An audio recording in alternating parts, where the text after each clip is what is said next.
pasangan calon di DKI Jakarta. Kita akan lihat bersama-sama. Apabila Anda melihat bersama-sama, yang merah ini adalah pasangan nomor urut 1 dari 1 sampai 9 Oktober 2016, 45,4% terus turun.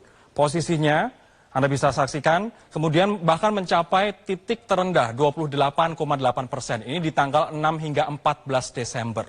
Namun pasca debat, kita ingat debat pertama adalah 13 Januari, tanggal 14 sampai 22 Januari ada rebound dari pasangan nomor urut 1 naik menjadi 34,8. Bagaimana dengan pasangan nomor urut 2 berwarna biru?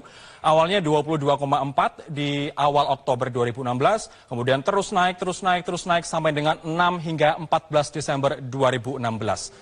Mencapai posisi 30,8%. Tapi setelah debat, pada tanggal 14 hingga 22 Januari, pasangan nomor urut 2 justru turun menjadi 22,5%. Kita ke pasangan nomor urut 3, warna kuning, pemirsa, mulainya adalah 20,7%.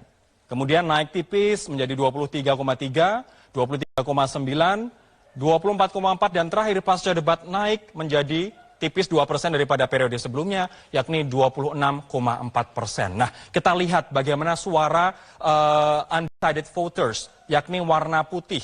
Ini mulainya dari 11,6%, tapi bisa Anda saksikan mulai tanggal 6 sampai 14 Desember naik menjadi 15%, dan terakhir pasca debat menjadi 16,4%. Itu adalah perubahan dari elektabilitas pemilih dan juga undecided voters menurut Saiful Mujani Research and Consulting. Nah, sekarang saya akan mengajak Anda untuk membahas terkait dengan perubahan grafik elektabilitas pemilih ini dengan jurnalis senior, ada Bang Don Bosco Salamun. Bang Don, selamat sore. Selamat sore, Rory. Bang Don, ini kenapa grafik elektabilitas dari Ahok bisa rebound, sementara Agus justru malah cenderung turun pasca debat, sementara Anies stagnan tapi ada kenaikan sedikit, 2% begitu? Itu pertanyaan yang sangat menarik, Rory. Tetapi survei beberapa waktu setelah debat pertama, kalau kita lihat surveinya SMRC yang baru dirilis, lalu kemudian Populi Center, lalu kemudian indikator, itu memperlihatkan ada semacam konfirmasi dari common sense publik pada debat pertama dengan output yang kemudian keluar dalam bentuk survei. Saya kira kalau Anda ke jalan, Anda kemudian dengar orang bicara, baca di sosmed, baca di berbagai media, dengar di berbagai televisi, orang akan mengatakan bahwa pada debat pertama itu Ahok memenangkan debat ini. Kita tidak tahu seberapa jaraknya, tapi survei ini mengkonfirmasi common sense publik tentang itu. Tentu ada beberapa hal mengapa kemudian Ahok menang.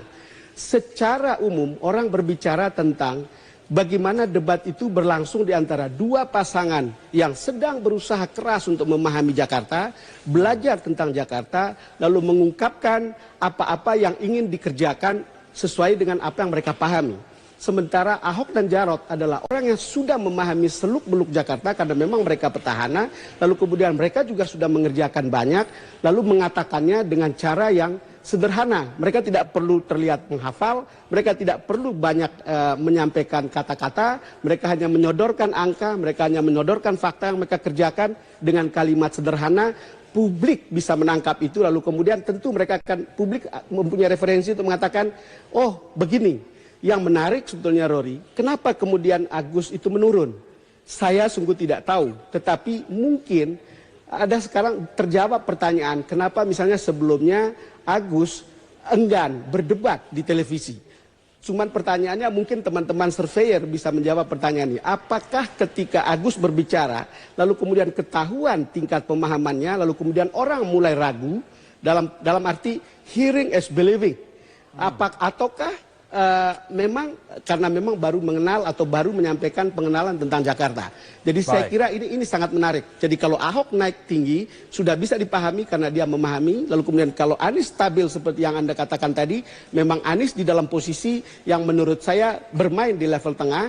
Lalu kemudian Agus yang sebelumnya tidak pernah terdengar, lalu kemudian ketika debat interaktif di antara mereka, publik lalu kemudian bisa menilai siapa yang lebih valid, siapa yang lebih kredibel, siapa yang berbicara tentang apa yang mereka kerjakan. Demikian, Ron. Baik, saya akan coba tanya ke Prof. Renald. Prof. Renald, ini terkait dengan performa debat kemarin. Bandon mengomentari bahwa performa debat membuat publik paham bagaimana pemahaman masing-masing pasangan calon terhadap isu yang diutarakan. Anda setuju dengan itu? Ya, ini memang ada sesuatu yang dengan mudah dilihat ketika pasangan itu berinteraksi, begitu ya. Dari situ publik bisa melihat locus of control-nya ada di mana. Ketika misalnya seseorang tampil tidak berinteraksi, orang tidak tahu of control, locus of mengendalikan. Ada dirinya, ada orang lain yang mengendalikan. Sehingga ketika kalau orang lain mengendalikan, dia tidak banyak berbicara, dia akan kelihatan hebat. Ya. Tapi begitu dia muncul di panggung, ya, itu akan kelihatan dia itu dirinya sendiri atau dia itu adalah bentukan dari orang lain. Menurut Anda? Itu yang membuat kemudian publik belajar, ya, audiens belajar, oh ternyata ini dia dirinya sendiri. Dan kemudian di situ real dia. Dia tidak punya topeng, dia tidak punya apa. Tapi ada lagi orang yang wajahnya teoritis, ada lagi orang yang belum mempunyai sesuatu begitu ya. Nah disitulah peranan dari tim suksesnya. Tim suksesnya bisakah menjadikan mereka itu orang dirinya sendiri. So kalau tidak menjadikan dirinya sendiri, dengan cepat publik baca, ini orang bentukan orang lain. Itu yang pertama. Yang kedua, itu adalah pendorong yang terlalu kuat. Jadi orang tuh jadinya kuat bukan karena dia kuat, tetapi ada strategi lain yang melemahkan yang lain. Sehingga kemudian ini jatuh karena dilemahkan oleh orang lain. Bukan karena dia yang naik secara bukan karena peranan dia. Nah, tetapi publik belajar dan akhirnya kemudian publik bilang, capek deh. Gak asik nih, misalnya kita orang Jakarta, tuh gak asik ngomong identitas gitu loh. Ya, ngomongin sesuatu yang menyangkut sangat private, ribut, bertenang, gak asik buat orang Jakarta. Baik. Nah disitulah terjadi rebound di situ. Yang tadinya orang sudah menjadi dirinya, itu bisa jadi naik di situ. Karena publik belajar, dia itu adalah dirinya sendiri. Baik, nanti saya akan ke Mas Zainal, tapi saya akan kembali dulu ke Bang Don. Bang Don, kalau Anda tadi membahas terkait dengan hasil pasca debat. Nah, apakah peradilan Ahok yang saat ini masih berjalan juga berpengaruh terhadap naik turunnya ketiga pasangan calon gubernur dan wakil gubernur DKI ini? Ini juga pertanyaan yang menarik, Rory. Saya sendiri tidak tahu, tetapi kembali lagi, kalau kita mendengar pembicaraan kumpul-kumpul para ibu, bapak-bapak, atau masyarakat, orang mungkin melihat ada pengaruhnya. Kalau lihat reboundnya Ahok tidak dimulai dari debat, artinya sudah 1 bulan sebelumnya, mungkin ada hubungannya dengan proses peradilan. Anda tahu proses peradilan kali ini, atau debat, bukan satu-satunya panggung bagi Ahok. Proses peradilan yang berlangsung itu juga panggung politik bagi Ahok. Sejak peradilan pertama, lalu dia mengatakan bahwa ini ada orang yang punya afiliasi politik. Lalu kesaksian-kesaksian yang tidak kredibel, yang bukan saksi, yang bukan dari melihat sendiri atau merasakan sendiri, mengalami sendiri. Itu membuat seluruh kredibilitas persidangan lewat saksi-saksi ini menjadi, kemudian publik mengatakan ada sesuatu yang kurang beres. Tentu tidak berarti bahwa Ahok akan memenangkan persidangan, karena itu sangat tergantung pada hakim. Tetapi setidak-tidaknya publik mulai melihat ada sesuatu yang membuat mereka tidak yakin bahwa Ahok benar melakukan penistaan terhadap agama tertentu ketika berpidato di Kepulauan Seribu.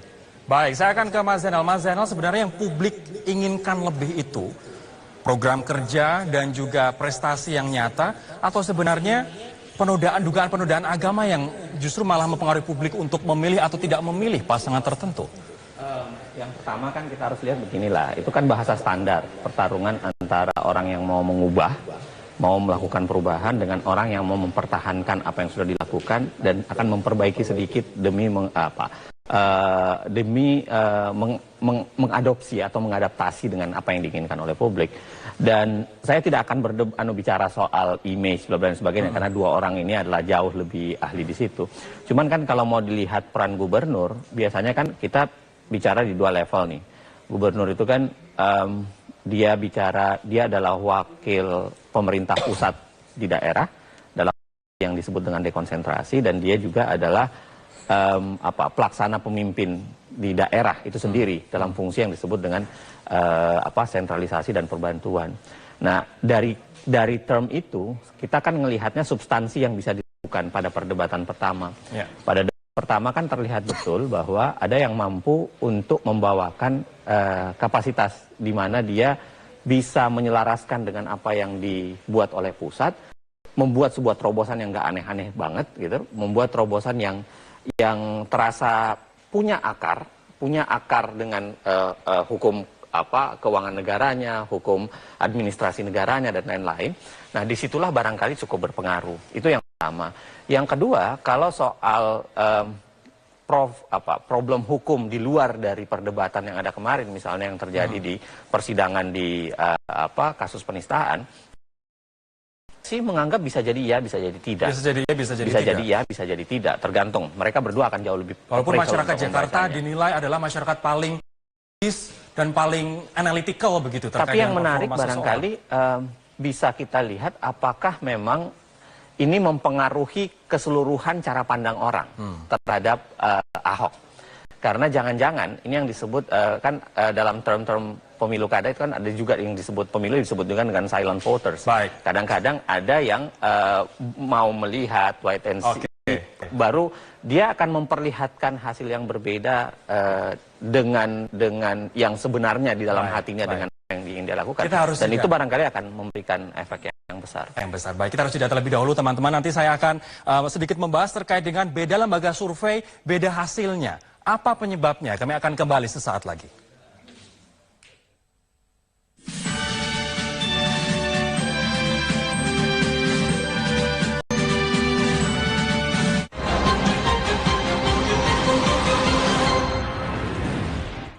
Dipersembahkan oleh,